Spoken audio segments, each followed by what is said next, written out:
خطرناکترین جزیره‌ای که فقط توش ماره. زیر پات فقط مارهایی هستن که اونقدر به هم دیگه پیچیدن که تبدیل شدن به یه فرش خزنده و قدم گذاشتن روی اون یعنی شروع سریع برای پایان زندگیت. به جزیره اسنیک آیلند خوش اومدی. درست کنار سواحل برزیل وسط اقیانوس اطلس یک جزیره کوچیک و سرسبز پنهون شده. از دور شبیه یه بهشت بکره ولی از نزدیک یه جهنم واقعی روی کره زمین. اینجا قلمروی وحشتناکترین و خطرناکترین مارهای دنیاست. مارهایی که این جزیره رو تسخیر کردن یه نوع مار فوق‌العاده خطرناک هستن به اسم افعی سرنیزه طلایی که فقط تو همین یه گوشه‌ای از دنیا پیدا میشن. سم این مارها اونقدر قویه که فقط با یه نیشش بدن آدم شروع میکنه به تجزیه شدن و جالبتر اینجاست که اصلا نیازی به کمک نداری چون در عرض چند ثانیه جونتو کلاً از دست میدی.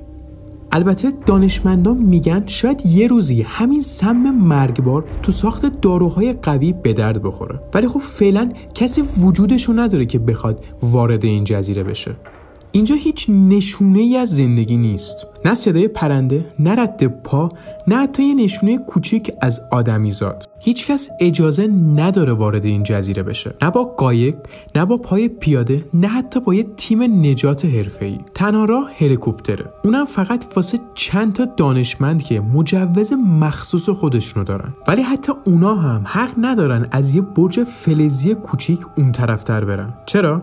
چون اینجا یه قدم اشتباه یعنی رفتن بی برگشت. لب ساحل که میرسی همه چیز آرومه ولی همون لحظه ممکنه یه مار پشت یه سنگ کمین کرده باشه. نه صدا میده نه هشدار، فقط یه نیش و همه چی تموم.